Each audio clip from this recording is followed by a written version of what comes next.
What is going on, everyone? Today I wanted to make a quick video discussing Spider-Man 2 and just going over my thoughts. Being an Xbox fanboy who basically spent most of their lives playing Xbox, and I only really got introduced to PlayStation about a year ago, so let's get right into this video.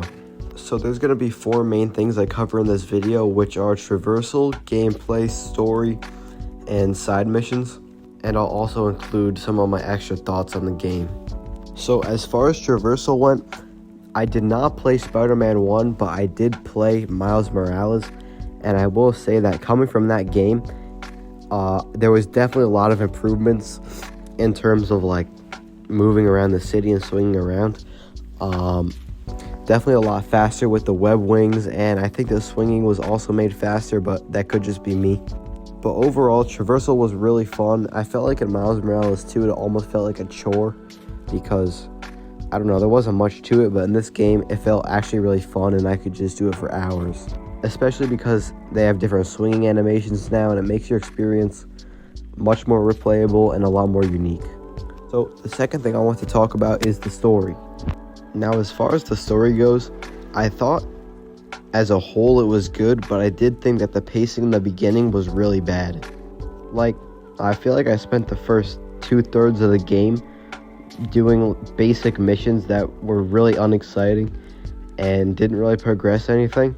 And it wasn't until the last third of the game that things really started to, ramp up and get exciting. Also, the story was very predictable, like who Venom was going to be and all that. I don't want to spoil too much if you haven't played it yet, but like I said, the story was good, but I feel like there were a couple of things they could improve, and it was kind of predictable. Alright, moving on to the gameplay. I thought it was a lot of fun, especially when you get to use the symbiote suit towards the end of the game, or like the middle of the game. It is super cool. It's super unique. We haven't seen it in like one of these in Miles Morales or in the first Spider-Man game, so I thought it was a great addition and something super fun. But other than that, the combat was basically the same, like not that much changed other than the few new moves you learned. But I didn't really think there was anything that was necessarily they needed to change. I mean, I played in Miles Morales. The combat was pretty solid and, well-rounded. So even though it didn't change, I still did like it a lot and really found it to be enjoyable. And I felt like no fight would ever get stale. The only one thing I have to say is that in the MJ missions, they're fun. Don't get me wrong, they're pretty fun.